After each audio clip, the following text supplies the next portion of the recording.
क्या बात बा भाई लोग। पवन सिंह के गाना आइल बा, पूरा बवाल हो गइल बा।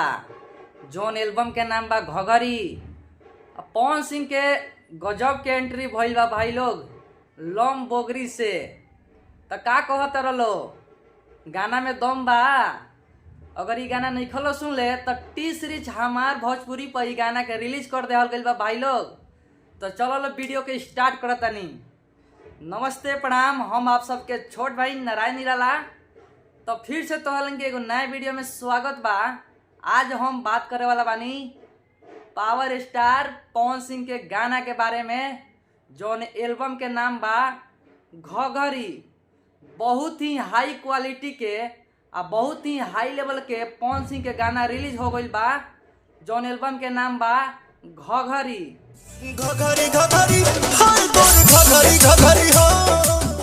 पवन सिंह के गाना बहुत ही हाई लेवल के टी सीरीज कंपनी पर आ गइल बा। 4 घंटा में ई गाना ट्रेंड करता यूट्यूब म्यूजिक सेक्शन में। 22 नंबर पर ई गाना ट्रेंड कर गइल बा 4 घंटा में। तो भाई लोग, पवन सिंह के ऑडियंस में बहुत दम बा। ई गाना के 4 घंटा में ही ट्रेंड करवा देले बड़ा लोग। तो भाई लोग, ई गाना तोहरा लोग के नइखे मिलत तो हम काहे खातिर बानी। हमरा यूट्यूब के डिस्क्रिप्शन में ई गाना के लिंक बा, वहाँ से भी जाके सुन सकत रहो। जाके सर्च कर लो यूट्यूब पर घघरी, पवन सिंह के ई गाना आ जाई।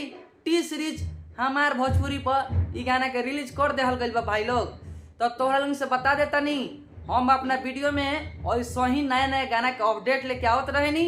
अब तोहरा लोग से भोजपुरी भाषा में बतावत रहे नी।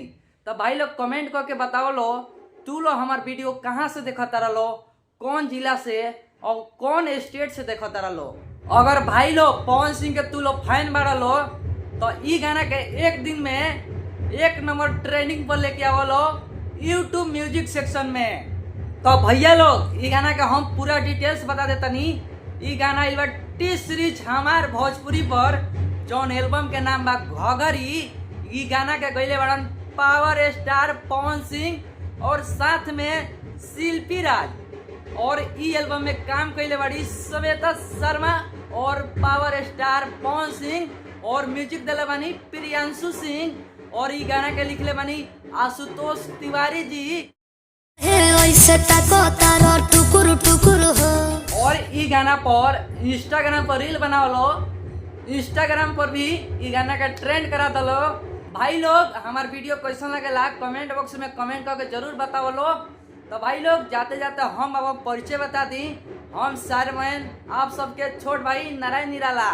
तो भाई लोग, हमारा चैनल पर अगर नए बड़ा लो तो हमारे चैनल के सब्सक्राइब करा लो और सही नए नए गाना के भोजपुरी गाना के अपडेट बतावेनी हम अपना वीडियो में। तो फिर मिले नेक्स्ट वीडियो में। जय बिहार, जय भोजपुरी समाज।